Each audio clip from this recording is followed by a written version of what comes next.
हे महाराज श्री नमोस्तु नमोस्तु नमोस्तु। इच्छामि इच्छामि इच्छामि। लक्ष्मी नारायण जी पूर्व सांसद वे अपनी बात कर रहे हैं, उसके बाद में नैन्सी जैन टड़ा। परम आदरणीय आचार्य श्री जी, आपके पूर्व परम श्रद्धेय आचार्य विद्यासागर जी महाराज की मैं कई बैठकों में रहा, इनमें उपस्थित होता रहा हूँ। मेरे मन में एक सवाल है। आचार्य श्री ने पहले जैन समाज को सक्षम बनने की प्रेरणा दी और सक्षम बनने के बाद उनने ये प्रेरणा दी कि यह जो कमाया हुआ धन है उसको कैसे ज़्यादा से ज़्यादा आज मनुष्य जाति के उद्धार में, खास तौर से जैन समाज के उद्धार में खर्च किया जा सकता है। और उसके साथ साथ उन्होंने ये भी प्रेरणा दी कि समूची मानवता के लिए जो भी काम कर सकते हो उसको करने की प्रयास करो। और मैं मानता हूँ कि जैसे भाग्योदय हुआ, जैसे बीना में पशु केंद्र है और खादकर का केंद्र है, ऐसे बहुत ही उत्तम श्रेणी के उपक्रम उन्होंने लिए। क्या आप भी इस परंपरा को आगे बढ़ाने का प्रयास करेंगे? बहुत अच्छी बात आपने कही है। परम पूज्य गुरुदेव एक संत नहीं, वे युग दृष्टा थे। उन्होंने जैन समाज को आगे बढ़ाया, सक्षम बनाया। उनके आशीर्वाद से समाज आज बहुत आगे बढ़ी। पर उन्होंने एक ही प्रेरणा दी कि हम प्राणी मात्र के हित के लिए कुछ अच्छा करें। वो उनका विजन बड़ा विशाल था, मिशन बहुत बड़ा था। उनने पूरा जीवन उसी कार्य में समर्पित किया। मैंने अनेक बार इस संदर्भ में कहा कि वे ऋषि कर्म के साथ राष्ट्र कर्म में भी तत्पर रहते थे। वे राष्ट्र हित को मानवता के उत्थान का सबसे बड़ा आधार मानते थे। यही कारण है कि उन्होंने भागोदय, पूर्णायु जैसे चिकित्सा के बड़े बड़े केंद्र स्थापित किए। हथकरघा के केंद्रों में अनेक लोगों को रोजगार सुलभ कराए। शांति धारा जैसे आयोजन से गोवंश की रक्षा का उपक्रम कराया। देवोदय जैसी गौशालाओं से जीव दया का एक बहुत बड़ा संदेश दिया। आज उनके आशीर्वाद से 135 गौशालाएं संचालित है, जिनमें 1 लाख से अधिक गोवंश संरक्षण प्राप्त कर रहा है। बच्चियों की पढ़ाई के लिए उन्होंने प्रतिभा स्थली स्थापित कराई। उनके द्वारा जितने उपक्रम किए गए उसकी जितनी चर्चा की जाए उतना कम है। उन्होंने भारत को भारत बनाने के लिए बड़ा मार्गदर्शन दिया। हिंदी भाषा को प्रवर्तित करने का उनका एक बड़ा लक्ष्य था। तो ये सब काम उनने किया है। आपने कहा कि आप लोग भी वही करेंगे। अरे वो करेंगे नहीं, वही कर रहे हैं। हम लोग तो जो हमारे गुरु ने हमें राह दिखाई है हम उस पर ही चल रहे हैं, उसके अलावा कुछ नहीं कर रहे। और यही काम सभी साधु संत अगर समाज को प्रेरित करके करने लगे तो बहुत बड़ा परिवर्तन होगा। आप निश्चित रूप से भाग्यशाली हैं कि आपने गुरुदेव का आशीर्वाद निकटता से प्राप्त किया है। बस उसी मार्गदर्शन में चलते रहे, इसी भलाई। हाँ, मेरे मन में एक और उत्सुकता है, अगर आप अनुमति दें तो। जरूर। तो क्या जैसे हमारे यहाँ उनका एक बहुत ही पवित्र स्थान उन्होंने बनाया है, भाग्योदय। उस भाग्योदय को आगे विस्तार के लिए स्पेशलिटी हॉस्पिटल बनाने की दिशा में कुछ आप अगर प्रयास कर सकें तो वह, मैं ऐसा मानता हूँ कि उससे बहुत लोगों को सिर्फ 200 रुपया लेकर के, सिर्फ 200 रुपया, और वो लेना भी मैं अनिवार्य मानता हूँ, क्योंकि उसमें कई प्रकार की बदमाशियाँ वो रोकी जा सकती हैं। और लेकर के कितना बेहतरीन इलाज होता है इसका मैं प्रत्यक्षदर्शी हूँ। मैं कई बार वहाँ जाता हूँ, मैं उपस्थित होता हूँ। तो उसको अगर स्पेशल मैं आपकी जानकारी में बता सकता हूँ कि भाग्योदय मल्टी सुपर स्पेशलिटी हॉस्पिटल की श्रेणी में आ गया है और बहुत उत्तम काम कर रहा है। वहाँ आप सब प्रकार की सर्जरी भी उत्तम तरीके से हो रही है और भाग्योदय बहुत अच्छा काम कर रहा है। वहाँ की कमेटी बहुत अच्छे से लगी हुई है। ठीक है। और गुरुदेव का उन लोगों के लिए सुदीर्घ मार्गदर्शन प्राप्त है। चरणबद्ध तरीके से वे सब अपने कार्य को विस्तारित कर रहे हैं आप सबका सहयोग और सद्भावना अगर इसी प्रकार बनी रहे तो मुझे पूर्ण विश्वास है कि भाग्योदय न केवल सागर का अपितु पूरे प्रदेश का एक श्रेष्ठतम चिकित्सा संस्थान बने। टड़ा से नैन्सी जैन, वे अपना प्रश्न गुरु चरणों में करें और तैयार रहें। नमोस्तु महाराज श्री, मेरा प्रश्न यह है कि जैन धर्म का सैद्धांतिक पक्ष क्या है? जैन धर्म के सिद्धांतिक पक्ष में हम मुख्य रूप से 4 बातों को प्रमुखता से पकड़ें। सबसे पहला, जैन धर्म अहिंसा को प्रधानता देता है। दूसरा, जैन दर्शन अनेकांतवाद को प्रमुखता देता है। तीसरी बात, जैन धर्म में अपरिग्रह का सिद्धांत बताया। और चौथी बात, जैन धर्म कर्मणा वर्ण व्यवस्था को महत्व देता है। ये जैन धर्म की ऐसी मौलिक विशेषताएं हैं जो जैन धर्म को इतर धर्मों से भिन्न रूप में प्रतिष्ठापित कर देता है। अहिंसा का विवेचन यद्यपि अन्य धर्मों में भी है और परंपराओं में भी है, लेकिन अहिंसा का जितना सूक्ष्म रीति से पालन और विवेचन जैन धर्म में पाया जाता है वो कहीं नहीं। अनेकांत हमारी वैचारिक सहिष्णुता का उत्कृष्टतम आधार है, जहाँ हम अपने साथ सामने वाले के दृष्टिकोण को समझते हुए उसके साथ सद्भावनात्मक संबंध बनाएं और आपसी सहिष्णुता और उदारता का परिचय दे सके। अपरिग्रह सामाजिक समता का आधार है। जहाँ अधिक संग्रह होगा तो दूसरी तरफ अभाव होगा। तो हमारे यहाँ जैन दर्शन ये कहता है जितना आवश्यक और अपेक्षित है उतना का संग्रह करो और जो संग्रहित है उसका सद्व्यय करके औरों के लिए उसका उपयोग करो। और कर्मणा वर्ण व्यवस्था जैन धर्म की सबसे बड़ी विशेषता है। भारत में एक परंपरा है जो वर्ण व्यवस्था को जन्म से मानती है।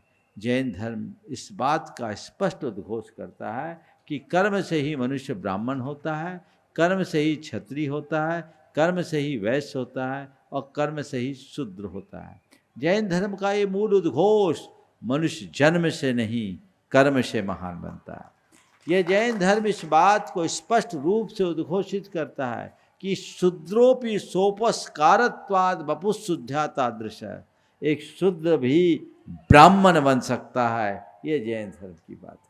शूद्र भी अगर व्रत ग्रहण कर ले तो ब्राह्मणा व्रत संस्कारात, कोई ब्राह्मण के कुल में उत्पन्न हुआ इसलिए वो पवित्र है, ये जैन धर्म नहीं मानता। जो व्रताचरणी है वो किसी भी कुल में उत्पन्न हुआ वो पवित्र है। जैन धर्म कहता पवित्र वो नहीं जो किसी ऊंचे कुल में जन्मा है, पवित्र वो है जिसका उच्च आचरण है। तो ये जैन धर्म की विशेषता है, इसे हम समझें। जैन सिद्धांत की अगर बात हम करते हैं तो जैन सिद्धांत की एक सबसे बड़ी विशेषता है अप्पा सो परमप्पा। जैन सिद्धांत कहता है प्रत्येक आत्मा अपने आप में परमात्मा है। तात्विक दृष्टि से सबकी आत्मा समान है। हर आत्मा परमात्मा बनने की शक्ति रखता है। उसके भीतर का परमात्मा उसके भीतर विद्यमान है। ये जैन धर्म का एक मूल सिद्धांत है। जैन धर्म सृष्टि कर्तृत्व को मान्यता नहीं देता।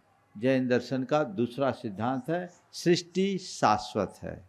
ये सृष्टि अनादि से है, अनंत काल तक है। न इसे किसी ने कभी बनाया और न कभी किसी कोई मिटा सकता है। इस सृष्टि का एक परमाणु भी न समूल नष्ट नहीं होता और उसे बनाया भी नहीं जा सकता। ये सृष्टिवाद का सिद्धांत जैन दर्शन का मौलिक सिद्धांत है। तीसरा सिद्धांत बंधन है और उसके हेतु हैं। संसार में जितने भी प्राणी हैं वे कर्मों के बंधन से बंधे हैं और उसका हेतु है उसके अंदर पलने वाला राग द्वेष मोह रूप परिणाम जो उसे सांसारिक बंधनों में उलझा कर रखता है। और चौथा सिद्धांत मुक्ति है और उसके हेतु हैं। हम बंधे हैं लेकिन हम मुक्त भी हो सकते हैं और उसका हेतु है सम्यक दर्शन ज्ञान और चरित्र। अगर हम उसे अपना लें तो अपने सारे बंधनों को नष्ट करके परमात्मा हो सकते हैं। सार संक्षेप में यदि जैन धर्म और जैन दर्शन के विषय में आप किसी को बताना चाहें तो इस रूप में बता सकते हैं। और पूज्य महाराज श्री जी की एक कृति है जैन धर्म और दर्शन, इसी विषय पर आप उसे भी अवश्य पढ़ें, बहुत ही अच्छी वह अनुपम बेजोड़ कृति। अब मैं बुला रहा हूँ सीए अनिल जी आबादी जैन जो गुरुवर की वाणी को। पूज्य गुरुदेव के चरणों में नमोस्तु नमोस्तु नमोस्तु इच्छामि। भगवान, आज वर्तमान कलिकाल में जहाँ महत्वाकांक्षाएं अपने शिखर पे हैं और धैर्य लगभग शून्य पे आ गया है, ऐसे समय में आपके कृतित्व ने संपूर्ण जगत के बुद्धिजीवी वर्ग को एक चिंतन या कहें क्रांति पैदा कर दी है। मूल रूप से फील टू हील, अनुभूति से उपचार, जो कि चेतन अवचेतन मन पे हमारी भावनाएं, दूषित भावनाएं और पवित्र भावनाएं कैसे प्रभाव डालती हैं। दूसरा, नकारात्मकता का हल, जो कि असंतोष, अहंकार, अशांति, अवसाद इत्यादि से जो नकारात्मकता पैदा होती है और व्यक्ति एक अपने मूल उद्देश्य को भटक के गर्त में चला जाता है। तीसरा, जीवन का जीपीएस, जहां विज्ञान, यूएस और ग्लोबल आधारित उपग्रह के आधार पर जिन्होंने ग्लोबल पोजिशनिंग सिस्टम की बात कही है, जो कि स्थान के संबंधित से है, पर उससे परे आपने तो जीवन का लक्ष्य क्या होना चाहिए, कि मोक्ष मार्ग, हम जीवन का जीपीएस क्या होना चाहिए, इसके परे आप लेके गए हैं। तो गुरुदेव, आपको ये जो टाइटल का जो चयन है, ये सब प्रेरणा कैसे मिलती? क्योंकि बुद्धिजीवी वर्ग में एक चिंतन पैदा हो गई, एक लहर पैदा हो गई, और इन सब के माध्यम से आप समाज में क्या संदेश देना चाहते हैं? कृपया विस्तार से प्रकाश। देखो भाई, आप लोग बोलते हैं कि आपका एक कृतित्व है, पर यथार्थ मैं अपना कृतित्व कहीं मानता ही नहीं। मैं तो मानता हूँ ये सब निमित्त नैमित्तिक संबंध है। आप सबका कुछ पुण्य है और परम पूज्य गुरुदेव की कुछ कृपा, ये सब सहज रूप से संपादित हो जाते हैं। मैं हमेशा चीज़ों को अलग हट करके देखने की कोशिश करता हूँ। मेरी एक भावना थी कि आज हमारी पीढ़ियाँ बहुत ज़्यादा भावनात्मक रूप से अस्थिर और रुग्ण हैं। इन्हें सही मार्गदर्शन देने की आवश्यकता है। जब हमने अपने शास्त्रों को पढ़ा तो पाया कि इन सब का समाधान हमारे पास है। आवश्यकता और अपेक्षा है उसकी युगानुरूप व्याख्या और विवेचना की। मैं चीज़ों को केवल पारंपरिक ढंग से नहीं देखता, उसे और अधिक आधुनिक रूप में किस तरीके से प्रस्तुत किया जा सके, इस संभावना को भी तलाशता हूँ। उसका ये परिणाम है कि भावना योग जैसा अभिनव प्रयोग आप सबको उपलब्ध हुआ। भावना योग पर पिछले वर्षों से काफ़ी प्रयोग हुए, चिंतन भी हुआ और विश्व में इस विधा पर बहुत काम भी हो रहा। उन्हीं सबको ध्यान में रखते हुए हमने फील टू हील, भावना योग का विज्ञान, ये कृति तैयार की। आपने पूछा ये शीर्षक कैसे चुना? निश्चित ये 3 पुस्तकें, भावना योग, नकारात्मकता का हल, फील टू हील, भावना योग का विज्ञान, जीवन का और भावना जीवन का जीपीएस, ये पुस्तकें लिखी गई। जब देखा तो चीज़ों को नए तरीके से देखा, सोचा, तो ये चीज़ें सहज मानस में आ गई। क्योंकि जब कोई कृति लिखी जाती है तो उसके पीछे एक थीम होती है और थीम काम में आई। फील टू हील ये भावना योग का मूल विज्ञान है, क्योंकि भावना हमारी फीलिंग से जुड़ी हुई है और पूरा भावना योग उसी पर आधारित है। तो हम अपनी फीलिंग से जब हीलिंग करते हैं तो फील टू हील आ गया। जीपीएस, भावना जीवन का जीपीएस है, क्योंकि हम अगर देखें तो हमारे समग्र जीवन की पोजीशनिंग भावना से हुई। तो हमने उसको भावना जीवन का जीपीएस के रूप में दिया। और नकारात्मकता का हल भावना योग है, ये मैंने महसूस किया। चूँकि जो भावना योग नकारात्मकता का हल पुस्तक है उसके 20 अध्याय है और उसमें हमने 20 नकारात्मक शब्दों की सकारात्मक व्याख्या की है भावनात्मक तरीके से, जिससे आप अपने जीवन में भावनात्मक अनुशासन विकसित कर सकते हैं। तो इसलिए उसका नाम वैसा हो गया। अभी एक कृति और है जो भी आप लोगों के बीच नहीं आ पाई है, 2-4 दिन में आ जाएगी, वह है मन का रिसेट। वह भी आ अक्षर से 15 शब्दों के 15 नकारात्मक शब्दों की सकारात्मक व्याख्या है। ये दोनों हमारे प्रवचनों के संग्रह भावना योग नकारात्मकता का हल और मन का रिसेट जो हमने विगत दिनों भोपाल में प्रवचन दिए उसका संपादित रूप है। तो निश्चित ये चीज़ें आती है, चिंतन में आती है, आप लोग उसको पसंद करते हैं, आप सबकी बातें हैं।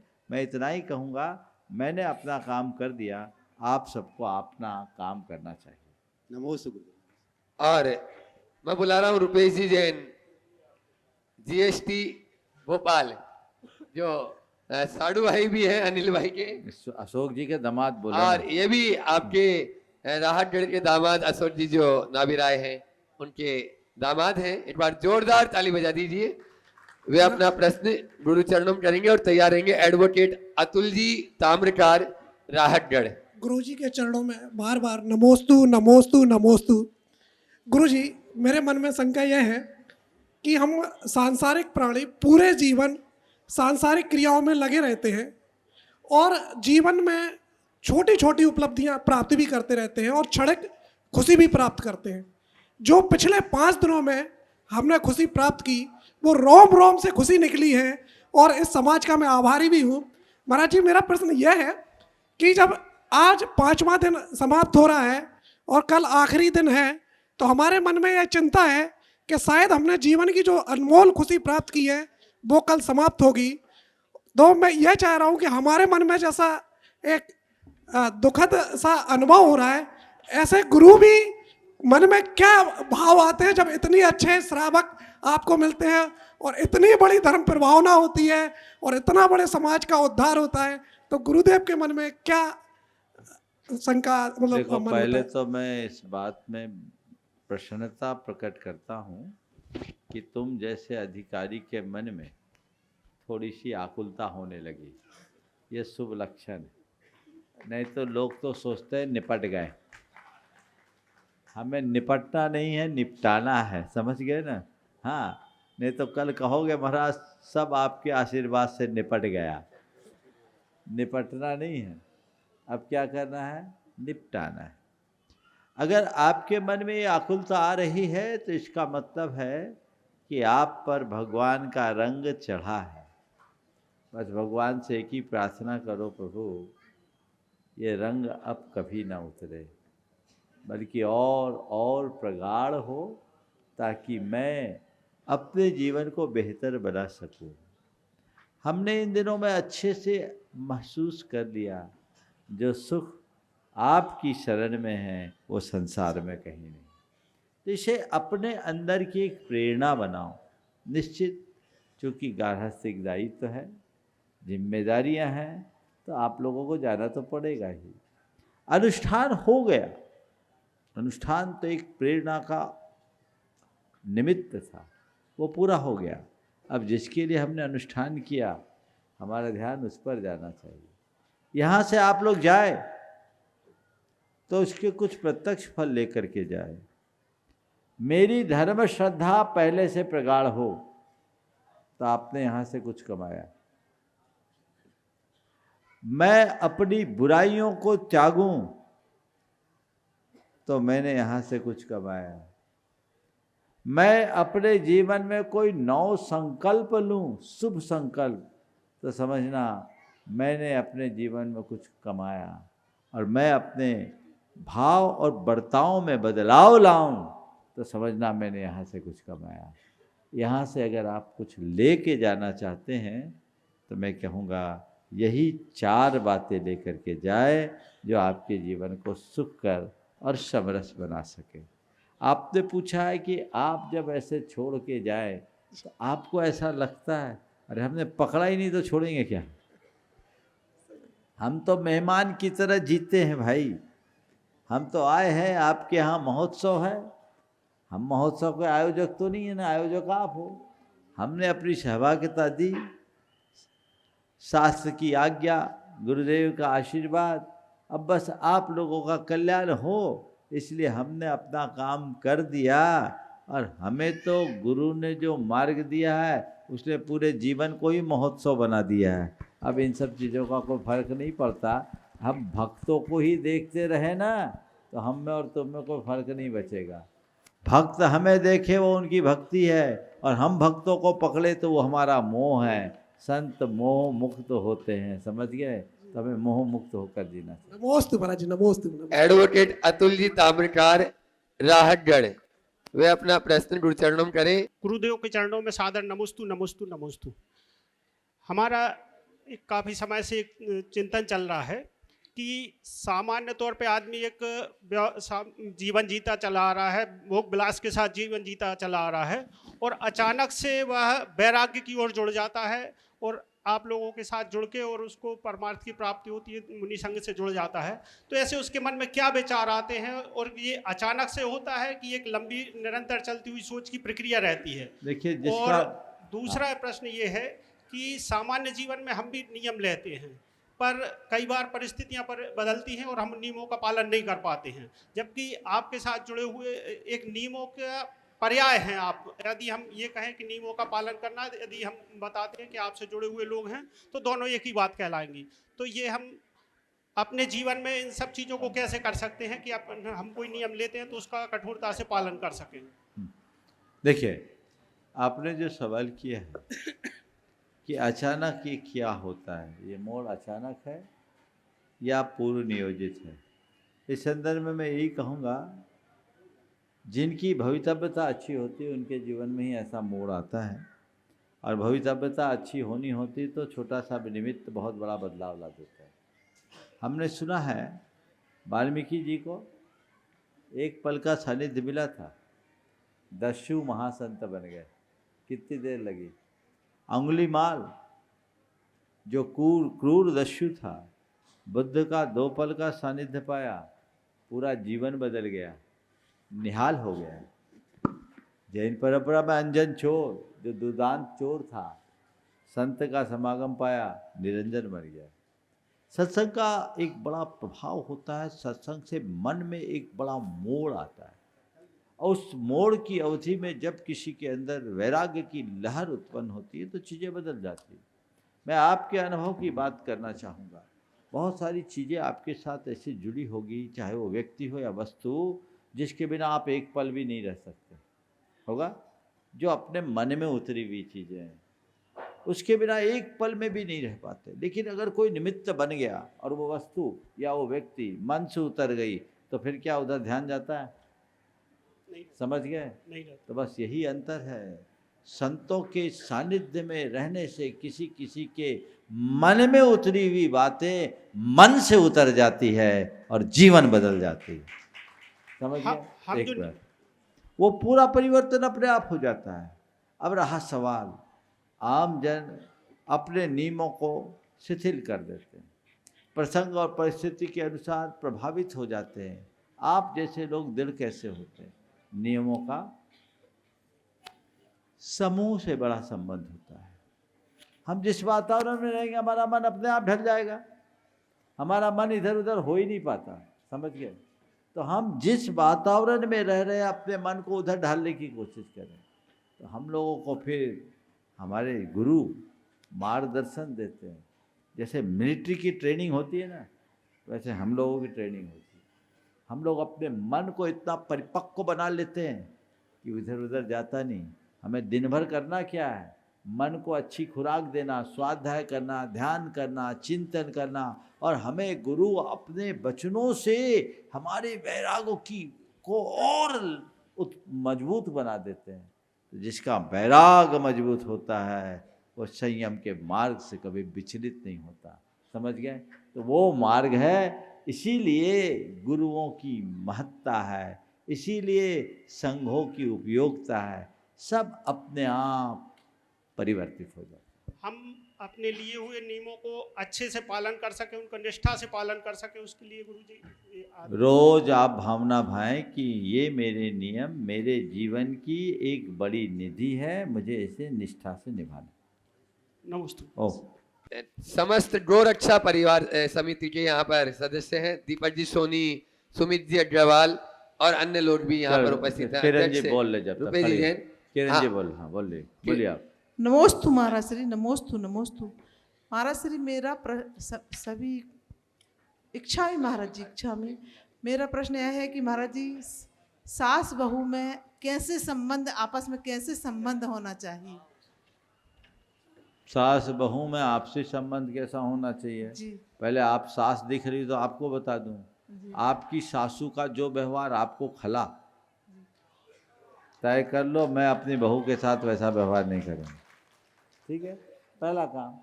सासू का जो व्यवहार आपको खला वो व्यवहार मैं अपनी बहू के साथ नहीं करूँगी, और आप अपनी सासू से जैसा व्यवहार चाहती थी मैं अपनी बहू से वैसा ही व्यवहार करूँगा। ये काम तो सास का है, पर अधूरा मामला नहीं है। बहू क्या करे? बहू पहले सासू को अपनी सासू माने, अपने पति की माँ न माने, पहला काम। आजकल की बहुएं कहती मेरी माँ नहीं है उनकी माँ, ये सोच बदले। ये सासू है यानी मेरी सास है, और सास कौन है? जो अनुशासन करे। अब मुझे इनकी शरण में रहना, इनके अनुशासन में रहना, ये मेरी गार्जियन है, ये मान्यता मन में होनी चाहिए। उनका पूर्ण बहुमान करे, बहू सास का बहुमान करे, सास बहू पर वात्सल्य निछोड़े, अपने आप तालमल हो जाएगा। गुरुदेव का एक छोटा सा हाइकू है, बड़े छोटे पे वात्सल्य विनय से एकता पावे। बड़ा छोटे पर वात्सल्य दे, छोटा बड़े की विनय करे, अपने आप तालमेल बन जाएगा। नमोस्तु महाराज श्री, हाँ। नमोस्तु दीपक जी महाराज सोनी, श्री, सुनील जी नमोस्तु अग्रवाल, राम जी सोनी और पूरा श्रीवास्तव जी, अंकित जी भैया, हाँ, समस्त गौ सेवा रक्षा समिति वाले, राजगढ़ वाले, एक बार जोरदार ताली बजा दीजिए। हमेशा अहरनीश गौ सेवा में लगे रहते हैं। और उसके बाद में मैं अगले प्रश्नकर्ता को बुलाऊं, उससे पहले बाल ब्रह्मचारी अशोक भैया इस विधान के प्रतिष्ठाचार्य है, वे आज अभय भैया जी और धीरज भैया जी तीनों ही तैयार रहेंगे। आज कुछ घोषणाएं भी होगी और उनके प्रश्न भी हैं जो आज गुणायतन से जुड़ रहे हैं, उनके प्रश्न फिर अपन बाद में लेंगे। पहले गौ सेवा समिति वाले। नमोस्तु गुरुदेव, आपके पावन चरणों में कोटि कोटि प्रणाम। गुरुदेव, मेरा प्रथम प्रश्न ये है कि पिछले 8 वर्षों से हम लोग गौरक्षा सेवा समिति में लगे हुए हैं, और 8 वर्ष पहले जब हम लोगों ने उसकी कमान संभाली थी, उस समय गौ सेवा और गौशाला की स्थिति बहुत गर्त में थी। धीरे धीरे मेहनत करके, जनता को जागरूक करके हम लोग एक उसको सामान्य स्तर पर लेकर आए हैं। पर अभी भी गुरुदेव ऐसा लगता है कि कुछ कुछ चीज़ों से हम लोग जनता को जागृत करते हैं, हर समाज के हर वर्ग के लोगों को जागृत करते हैं, लेकिन वो जागृति 10-15 दिन, महीने भर की रहती है और उसके बाद वापस से शून्य हो जाती है। तो ले दे के आखिरी में जो हमारी समिति के 8-10 युवा हैं, बस वही बचते हैं, और इसके अलावा दूसरी अन्य समाजों से कोई सहयोग मिलता नहीं है। तो इसके लिए मार्ग प्रशस्त करें। देखिए, गौ सेवा का श्रेष्ठ उपक्रम आप लोग संचालित कर रहे हैं। निश्चित ये बहुत सराहनीय नहीं, अनुकरणीय कार्य है। मेरा इसके लिए बहुत बहुत आशीर्वाद। जहाँ तक इस तरह के कार्यों का सवाल है, आज के समय में जो हमारी सामाजिक परंपराएं बदल रही है, लोगों की व्यस्तताएं हैं और प्राथमिकताएं भी बदल गई, इसलिए हर कोई ऐसे कार्यों में आगे नहीं आता। पर मैं आपसे कहूँगा, इन सब बातों को देखकर हताश न हो, इसे अपना सौभाग्य मानो कि कम से कम हम ऐसा कार्य करने में सक्षम तो हैं। आप लोगों से इतनी अपेक्षा रखो कि हमें आप भौतिक सहयोग न दे सको तो कोई बात नहीं, भावनात्मक और आर्थिक सहयोग दे दें तो भी हम बहुत अच्छा काम कर सकते हैं। लेकिन इस पूरे प्रकरण में सबसे ज़्यादा जो आवश्यकता है वो समाज में एक अलख जगाने की। आज लोग अपने गोवंश को निराश्रित क्यों छोड़ रहे हैं, उनके कारणों की पड़ताल करें। गौचर भूमि खत्म हो गई, बैलों का उपयोग अब खत्म हो गया। अब 1 एकड़ की जोत वाला किसान भी ट्रैक्टर ला के रख देता है। ट्रैक्टर कंपनियों के एजेंट गाँव में घूमते रहते हैं, जिसको ज़रूरत नहीं है उसको भी ट्रैक्टर दे देते हैं। एक गांव में तो मैंने सुना कि उस गांव में छोटा सा गांव था और उस जितने घर थे उतने ट्रैक्टर थे। तो ये चीज़ें हैं, उनको अपना ट्रैक्टर बेचना है और उसके कारण हमारे बैल अनुपयोगी होते जा रहे हैं। और बैलों की अनुपयोगिता, गोचर भूमि का अभाव, तो और अगर मवेशी कहीं रखते हैं तो वो उजाड़ करते हैं तो वो लोग उनको छोड़ देते हैं, कई लोग कसाईयों को बेच देते हैं। तो ये जो चीज़ें हैं, गोवधिकों तक गोवंश पहुंचाने वाला कौन है? गोपालक ही ना। तो गोपालकों में जागरूकता लाइए, वो अपने पशुओं को खुला न छोड़े, आवारा न छोड़े। हम इसको केवल सरकार का काम न माने, यद्यपि सरकारें ये काम कर रही है, मध्य प्रदेश सरकार भी बहुत अच्छा काम कर रही है, 40 रुपया प्रति गोवंश दे रही है, एक बहुत अनुकरणीय पहल है, अच्छा प्रशंसनीय प्रयास है। लेकिन समाज जब तक जागरूक नहीं होगा, इस तरह की समस्या का हल नहीं होगा। तो समाज में जागरूकता का संदेश होना चाहिए, हम लोगों को जागरूक करें ताकि ये व्यवस्था सुव्यवस्था बन सके। बहुत बहुत आशीर्वाद। श्री अन्य प्रश्न ये है कि कई गौवंशों का हम लोग चाह कर भी उनको नहीं बचा पाते हैं इलाज के अभाव में, या शत एक्सीडेंट से ऐसे आते हैं कि हम लोग चाह कर भी इलाज करके भी उनको नहीं बचा पाते। सवाल ये था महाराज जी कि उनकी मृत्यु का दोष क्या हम लोगों के ऊपर लगता है? देखिए, आप तो बचाने का काम करते हैं, पर ये भी ध्यान रखिए, आप निमित्त हो, करता नहीं। हम बचाने वाले हैं कहाँ? अगर हम ही बचाने वाले हों तो संसार में कोई मरे ही नहीं।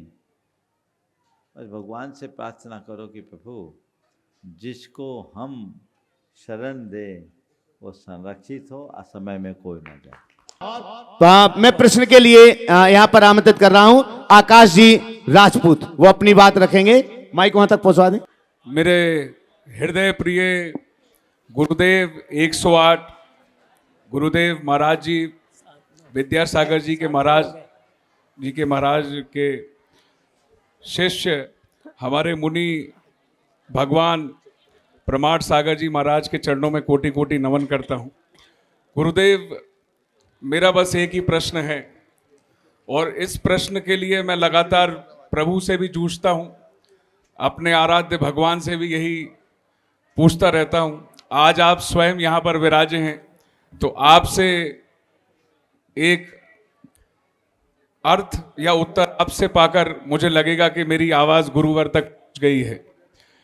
मेरा प्रश्न है गुरुदेव कि नर सेवा या नारायण सेवा, नर सेवा या नारायण सेवा, क्योंकि मैं सुबह से शाम तक लोगों के बीच जनसेवा में जूझता रहता हूं, उनकी समस्याओं का हल करने का निरंतर प्रयास करता रहता हूं। मैं धर्म प्रेमी हूं, मैं भी मंदिर में जाकर प्रार्थना करना चाहता हूं, लेकिन मैं उतना समय मंदिर में नहीं दे पाता। तो क्या मुझे भी उतना लाभ मिलेगा जितना एक भक्त प्रिय जन को मंदिर में भगवान को भजने में होता है? देखो भाई, नर की सेवा भी नारायण की सेवा से कम नहीं, बशर्ते आप नर को नारायण मान करके सेवा करें। अगर सेवा को आप सेवा के भाव से कर रहे हैं तो भगवान की पूजा है, और सेवा को अपनी प्रतिष्ठा का आधार बना रहे हैं तो पूजा नहीं। हम सेवा किस लिए कर रहे हैं, ये हमारे अपने दृष्टिकोण पर निर्भर करता है। जैन जगत में एक बहुत बड़े विद्वान हुए पंडित टोडरमल जी, उनके नेतृत्व में इसी तरह का एक बड़ा धार्मिक आयोजन था। वे घर से शुद्ध वस्त्र पहन करके आयोजन स्थल की ओर जा रहे थे। रास्ते में देखते हैं कि एक वृद्ध महिला फिसल करके गिर पड़ी है, करा रही है, कीचड़ में पैर फिसला था, वो करा रही थी। निकट गए तो ऐसा लगा जैसे कमर की हड्डी टूट गई। वे उसे वहाँ से उठा करके चिकित्सक के पास तक ले गए, उसका इलाज कराया और करीब 1.5 घंटे विलम्ब से आयोजन स्थल पर पहुँचे। तब तक सभी लोगों की आतुरता आक्रोश में बदल गई। पंडित जी, आज आपने बहुत विलम्ब कर दिया, हमारी पूजा अधूरी हो गई। उन्होंने कहा, सिद्ध चक्र का सच्चा पाठ तो आज हुआ है। हम मंदिर में जो भगवान की पूजा करते हैं वो द्रव्य पूजा है, और किसी पीड़ित मनुष्य की सेवा करते हैं वो भाव पूजा से कम नहीं। बोलिए प्रमाण सागर महाराज जी की जय हो गुरुदेव। बस पूजा करो, लेकिन कर्ता भाव मन में मत लाना। मैं किसी की सेवा करने वाला नहीं हूं, मैं केवल निमित्त हूं। आज प्रकृति ने, कर्म ने, विधाता ने, परमात्मा ने, जो भी नाम दे दो, मुझे इस लायक बनाया है, तो ये मेरा पुण्य है। मैं केवल निमित्त हूं, मैं करने वाला होता कौन हूं। बस ये बात मन में रहे, आत्म संतुष्टि भी होगी और आत्म शुद्धि भी। सुनील जी वेजिटेरियन अपने बीच में यहाँ पर उपस्थित है। महाराज श्री, आपके राहतगढ़ में आ जाने से कुंडलपुर के आसपास के सभी क्षेत्रों के लोगों को राहत की सांस मिली है, क्योंकि आप इंदौर में थे, भोपाल में प्रवास रहा, और हम लोग बुंदेलखंड वाले बहुत दिन से इंतजार कर रहे थे कि आपका आगमन कुंडलपुर की ओर होगा। तो महाराज श्री, मेरा प्रश्न ये है कि कुंडलपुर जो विश्व मानचित्र पर एक अपना एक अलग स्थान बना चुका है, ऐसे महास्थल पर आपके अगवानी के लिए हम क्या तैयारी करें, और वहां पर गौशाला का भी निर्माण हो चुका है, उसमें भी आपका निर्देशन हम सबको मिल जाए, क्योंकि जैन समाज एक अहिंसक समाज है। वो जी बिल्कुल, आप भावना भाई है।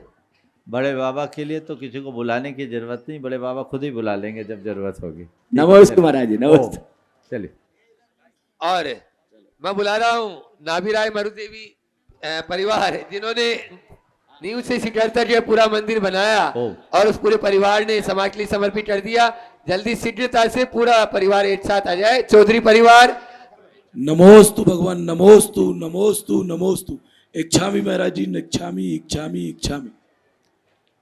हे भगवान, हम सबका परम सौभाग्य है कि आपकी दिशा किसी और थी, पर जैसा कहते हैं कि भक्त के बस में है भगवान, आप हमारे लिए भगवान से बढ़ के हैं। आपकी दिशा राहतगढ़ की ओर मुड़ी और यह पंच कल्याणक अब संपन्नता की ओर, ऐतिहासिक संपन्नता की ओर बढ़ रहा है। कल का दिन शेष है, ये ऐतिहासिक पंच कल्याणक आपके सानिध्य में संपन्न होने जा रहा है। नमोस्तु भगवान। मेरा प्रश्न ये है महाराज जी कि माता पिता की भावनाओं को हम परिवार के सभी सदस्यों ने ध्यान में रखते हुए, खासकर पिताजी की भावना थी कि ये जिनालय शीघ्र पूर्ण हो।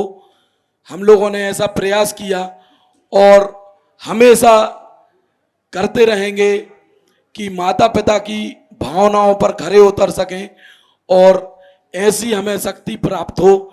इसके लिए हम क्या प्रयत्न करें कि हम माता पिता की भावनाओं पर खरे उतरें। हमेशा माता पिता और उनकी भावनाओं को देखते रहो, रास्ता अपने आप प्रशस्त होगा, है ना।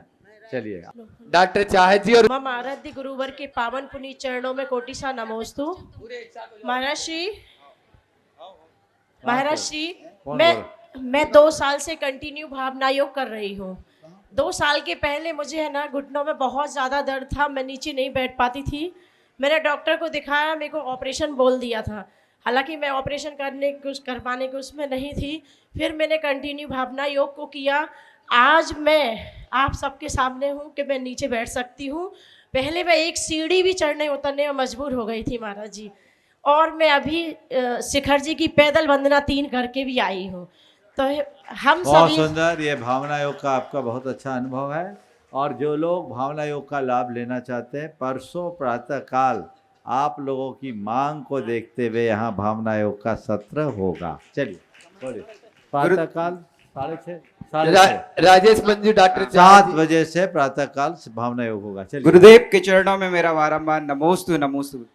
गुरुदेव, मेरा प्रश्न है कि भगवान मोक्ष जाते हैं, मोक्ष का दृश्य क्या होता है, मोक्ष की विशेषताएं क्या होती हैं, मोक्ष में भगवान किस अवस्था में रहते हैं? मोक्ष में दृश्य नहीं होता, सब अदृश्य हो जाता है। जो दृश्य होता है वो मिटता है, तब मोक्ष होता है। दृश्य का मिटना ही मोक्ष है, बाकी कल सुबह के प्रवचन में हो जाएगा। चलिए लास्ट। हाँ। कमलेश जी जो इस महान अनुष्ठान के कुबेर हैं, पूरे कुबेर परिवार के साथ में। तुम्हारा श्री नमोस्तु नमोस्तु नमोस्तु। महर्षि हमारे माता पिता को तो कुबेर बनने का परम सौभाग्य मिल गया, तो इससे उनके तो अगले भाव में मोक्ष प्राप्ति होगी और पुण्य भी मतलब उनका बहुत बढ़ेगा, पर इससे हम सब परिवार वालों को तुम ये सोचो कि एक कुबेर बने, हम इस लायक बने कि सौधन बने। अब मौका आ जाएगा। बोलिए परम पूज्य आचार्य। और मैं यहाँ पर